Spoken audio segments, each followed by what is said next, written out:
Pessoal, as pesquisas, né, hoje é o comentário sobre as pesquisas, eu venho desde janeiro dizendo que se trata de uma eleição entediante. Vamos ver a trajetória das pesquisas. Eu sempre olho a média das pesquisas.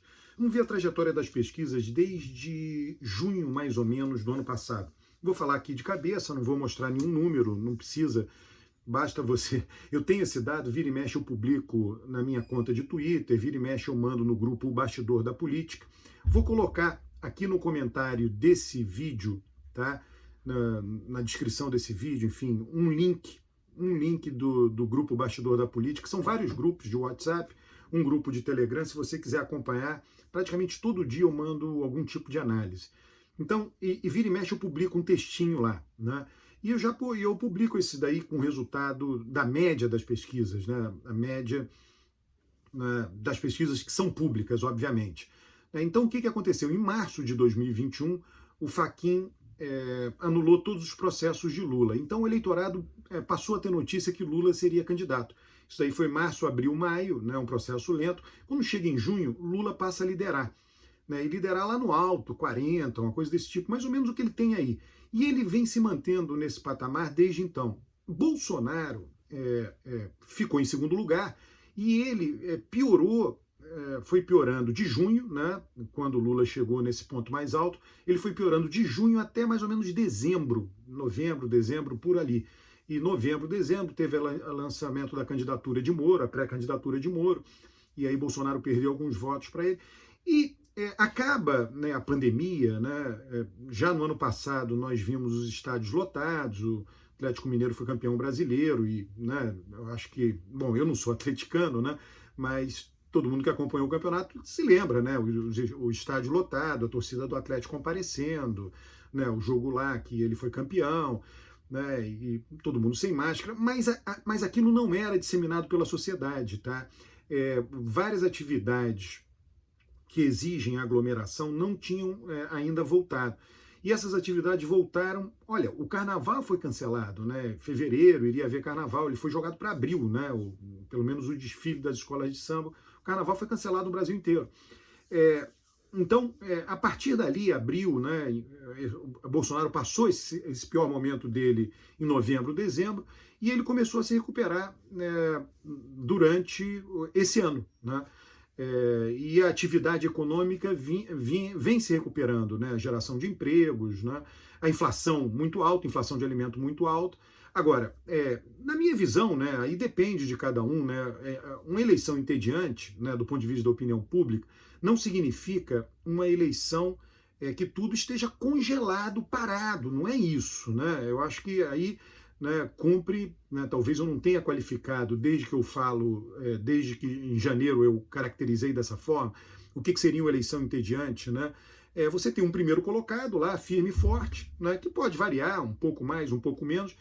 Você tem inexistência de candidatos de terceira via, eleitoralmente viáveis, né, que subam e causem algum tipo de emoção, né? E você tem um segundo colocado, né, que num primeiro momento, no ano passado, se afastou do primeiro e agora se aproximou do primeiro muito lentamente, né? Então, basicamente, é o que está acontecendo. E do ponto de vista da opinião pública, eu acho que as coisas são muito rígidas, né? Quando é que deixaria de ser entediante? Quando houvesse, na minha visão, tá, uma ameaça muito clara de Bolsonaro ultrapassar Lula. Aí é evidente que acaba o tédio, né? Mas isso não tem até agora, né? O voto de Bolsonaro depende muito da avaliação ótimo e bom, né, de Bolsonaro. Se você quiser pensar também da de ruim e péssimo, né? As coisas caminham juntas, né? Se melhora ótimo e bom, cai um pouco ruim e péssimo, cai o regular, né? E isso, né, nós estamos a 33 dias da eleição, isso pode melhorar? Pode, não tem a menor dúvida, né? Mas isso não melhora quando você tem um governante já no cargo, isso não melhora por causa da propaganda em campanha eleitoral, tá? Isso melhora porque as pessoas sentem uma efetiva melhora na vida delas. E as pessoas estão sentindo, as pesquisas que estão saindo com expectativas econômicas, as pessoas vêm dizendo que a economia tem melhorado, tá? E isso é claro que beneficia Bolsonaro, né? É governo, né? Eu sempre digo, né? Uma eleição é muito né, a eleição está muito na mão do governo, né? O governo ou ganha ou perde a eleição. Né? Um governo bem avaliado ganha a eleição, um governo mal avaliado perde a eleição. Não existe governo que consiga governar pela democracia, não existe eternamente, porque um dia vai ter um problema, um dia vai ter uma falha, um dia a população vai ficar insatisfeita por conta de um mau desempenho do governo, a vida vai piorar e ela vai votar na oposição. Né? Basicamente é o que vai acontecer.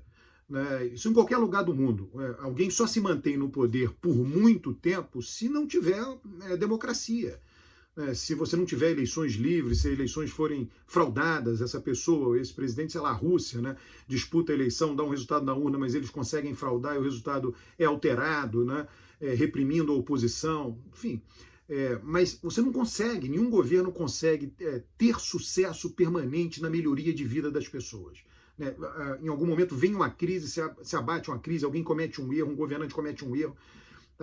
O que nós estamos vendo, eu botei aqui o banner do livro que eu lancei junto com o Thiago Garrido, né? O livro continua vendendo, né? Nós estamos bem satisfeitos com a venda, né? Com as vendas do livro, está aqui na minha mão, né? Eu recebo com muita frequência pessoas comentando da leitura, ele vem saindo na mídia, né? Já saiu em mídias muito importantes, né? Muito prestigiosas, já saiu no Estado de São Paulo num domingo, já saiu no jornal O Globo, na coluna do Merval Pereira, e eu recomendo fortemente as pessoas que leem, né, que compram, né, e leem o livro e que têm a chance de né, voltar para mim e dizer, olha, você está lá, eu tenho esse número comercial dos grupos de WhatsApp, um número que eu mando as análises do bastidor da política, muitas pessoas mandam para mim em privado, né, para o número comercial, né, algum comentário do livro, né, e as pessoas gostaram muito. É um livro muito didático, muito fácil de ser lido e que trata justamente da opinião pública e trata da importância da avaliação ótimo e bom para o voto. Né? Não que a comunicação não seja importante, a comunicação é importantíssima, a comunicação de campanha, mas ela não atua sozinha, ela precisa atuar, né, referenciada à avaliação de governo. Por exemplo, quando você tem avaliação de governo, a ruim e péssimo, né? A ruim e péssimo, as pessoas que avaliam um governo ruim e péssimo tendem a votar menos no candidato de oposição do que as pessoas que avaliam o governo ótimo e bom votam no candidato de governo. Não sei se você entende o que eu falei. Você tem lá um nível de conversão de 80%, 80%, um pouco mais de 80%, de pessoas que avaliam o governo Bolsonaro ótimo e bom que votam em Bolsonaro. E você tem menos que isso, a conversão é menor, das pessoas que avaliam Bolsonaro ruim e péssimo que votam em Lula. Menos de 82%, 80%, sei lá, 74%, 75% é menor. Por que acontece assim? Primeiro, porque esse ruim e péssimo é dividido com outros candidatos. O ótimo e bom vai só para o candidato do governo. Agora, o ruim e péssimo não, vai para outros candidatos de oposição. Tem aí Ciro, Simone Tebet. Esse é o primeiro motivo. Mas tem um segundo motivo que é importante. As pessoas que avaliam ruim e péssimo, elas votam mais nulo, branco e não estão decididas agora do que as pessoas que avaliam ótimo e bom. É só ver as pesquisas, isso está lá. Eu não estou falando, eu não estou tirando da minha cabeça. Olha, eu não tiro coisas da minha cabeça quando eu falo, tá? Quando eu falo, eu trago aqui, né, tem uma frase do Nelson Rodrigues que diz: só os profetas enxergam o óbvio, né? O meu trabalho, né, é meio que enxergar o óbvio, né? Todo mundo está vendo, as informações são as mesmas para todo mundo. Qual é o mérito do meu trabalho, digamos assim, né? Dizer para vocês o óbvio, né? Que muitas vezes as pessoas ficam tentando achar chifre em cabeça de cavalo, e é muito comum, né, que esse debate mais midiático, esse debate mais atraente, seja feito completamente descolado dos dados. Por que ser descolado dos dados? Porque quando você ignora os dados, quando você ignora as evidências empíricas, você pode falar qualquer coisa. Né? E as pessoas adoram falar qualquer coisa. Não é o meu caso, né? Não na minha atividade profissional. Eu adoro falar qualquer coisa, sei lá, numa atividade social, conversando com parentes e amigos. Mas aqui para você, tudo que eu falo, né, eu procuro fundamentar em dados. Né? Dados reais, dados muito concretos. E tudo que eu falei nesse vídeo de eleição entediante, que eu acho que permanece, tá? Ele tem a ver com os dados de pesquisa que nós estamos vendo aí. Ah, não, tem uma aproximação. Talvez, né, de novo, é uma questão de caracterizar o que significa o adjetivo entediante. Né? Eu acho que a eleição está muito rígida, muito clara, muito caracterizada. Não haverá candidato terceira via, com chance de se tornar o segundo mais votado. A disputa é entre Lula e Bolsonaro. Lula é o favorito. Bolsonaro, a gente nunca pode dizer que uma coisa jamais acontecerá, né? Então Bolsonaro pode vencer a eleição? Talvez, né? Mas é bastante improvável.